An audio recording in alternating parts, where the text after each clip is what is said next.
இன்றைய செய்திகள். முதலில் தலைப்புச் செய்திகள். தென்னிலங்கையில் ஹோட்டலில் கொடூரமாக தாக்கப்பட்ட குடும்பம், போலீசார் எடுத்துள்ள நடவடிக்கை. தையிட்டி விகாரியை வைத்து அரசியல் செய்யும் குழுக்கள், ஜனாதிபதி அனுர சூளுரை. 2 பொருட்களுக்கு வட் வரியில் இருந்து விலக்கு, அரசாங்கம் அறிவிப்பு. யாழ் மக்களுக்கு விடுக்கப்பட்டுள்ள எச்சரிக்கை, வெப்பநிலை அதிகரிப்பு தொடர்பில் அவதானம். தொடர்பென விரிவான செய்திகள். காலிக்கோட்டையிலுள்ள ஒரு உணவகத்தில் நேற்று முன்தினம் இரவு ஏற்பட்ட கைகலப்பில் காயமடைந்த 6 பேர் மருத்துவமனையில் அனுமதிக்கப்பட்டதாக போலீசார் தெரிவித்துள்ளனர். காலி போலீசாரின் தகவலுக்கமைய உணவு தொடர்பாக வாடிக்கையாளர்களுக்கும் உணவக ஊழியர்களுக்கும் இடையே ஏற்பட்ட கடுமையான வாக்குவாதம் இரவு 11:30 மணியளவில் மோதலாக மாறியது. இருதரப்பினரும் கடுமையாக மோதிக்கொண்டதால் 6 பேர் காயமடைந்ததாக தெரிவிக்கப்படுகின்றது. காயமடைந்தவர்களில் கொழும்பைச் சேர்ந்த 28 வயது இளைஞர், 17 வயது சிறுவன் மற்றும் 14 வயது சிறுவன் உட்பட 3 பேர் அடங்குவதாகவும், காயமடைந்த ஏனைய 3 பேரும் உணவக ஊழியர்கள் எனவும் அடையாளம் காணப்பட்டுள்ளனர். சம்பவம் குறித்து தற்போது விசாரணை நடத்தி வருவதாகவும், மோதலுடன் தொடர்புடையதாக சந்தேகிக்கப்படும் உணவகத்தைச் சேர்ந்த 6 பேர் கைது செய்யப்பட்டுள்ளதாகவும் போலீசார் தெரிவித்துள்ளனர். சம்பவத்துடன் தொடர்புடைய மற்றவர்களை அடையாளம் காண விசாரணைகள் நடைபெற்று வருகின்றன. இனவாதம் மீண்டும் தலை தூக்குமாயின் அதனை ஒடுக்குவதற்கு முடியுமான சகல நடவடிக்கைகளையும் எடுக்க தயாராக உள்ளதாக ஜனாதிபதி அனுரகுமார திசாநாயக்க தெரிவித்துள்ளார். யாழ்ப்பாணத்தில் இடம்பெற்ற மக்கள் சந்திப்பில் கலந்து கொண்டு ஜனாதிபதி இதனை தெரிவித்துள்ளார். இதன்போது தொடர்ந்தும் உரையாற்றிய ஜனாதிபதி அனுரகுமார திசாநாயக்க, தையிட்டி திஸ்ஸவிகாரை தொடர்பில் பிரச்சினைகள் நிலவுகின்றன. அண்மையில் நாடாளுமன்றத்தில் அமைச்சுசார் ஆலோசனை குழு கூட்டம் ஒன்றில் இந்த பிரச்சனையை தீர்ப்பதற்கு நான் தயார் என கூறினேன்.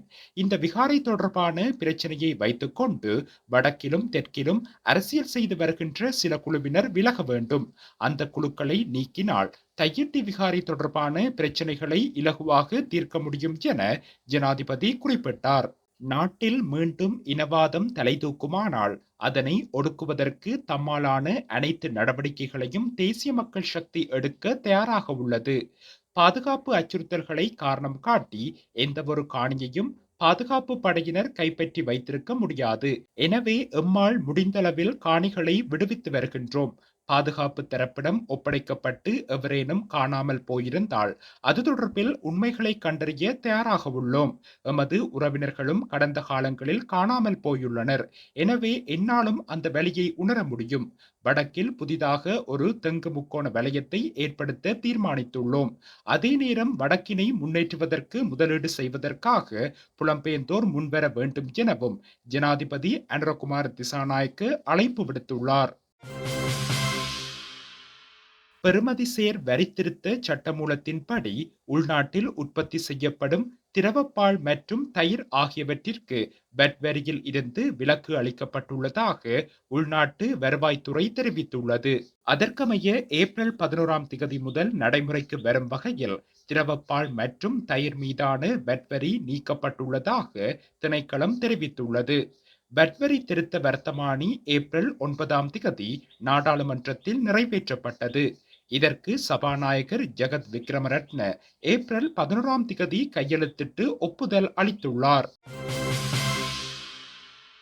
நாட்டில் பெரும்பாலான பகுதிகளில் மனித உடலால் உணரக்கூடிய வெப்பநிலையானது தற்போதைய நாட்களில் எச்சரிக்கை மட்டத்திற்கு அதிகரித்து வருகின்றமையால் அவதானமாக இருக்குமாறு யாழ்ப்பாண மாவட்ட அனர்த்த முகாமைத்துவ பிரதிப்பணிப்பாளர் TN சூரியராஜா தெரிவித்துள்ளார். யாழ்ப்பாணத்தில் ஊடகங்களுக்கு கருத்து வெளியிடும் போது அவர் இதனை குறிப்பிட்டுள்ளார். வெப்பத்தினால் ஏற்படக்கூடிய பாதிப்பில் இருந்து தற்காத்துக் கொள்வதற்கான நடவடிக்கைகளை எடுத்துக்கொள்ளுமாறு சூரியராஜா அறிவுறுத்தியுள்ளார். அதே நேரம் யாழ்ப்பாணம் மாவட்டத்தில் இன்றைய தினம் வெப்பநிலையானது 34.2 பாகை செல்சியஸாக பதிவாகி இருந்ததாக யாழ்ப்பாண மாவட்ட அனர்த்த முகாமைத்துவ பிரதிப்பணிப்பாளர் TN சூரியராஜா தெரிவித்துள்ளார்.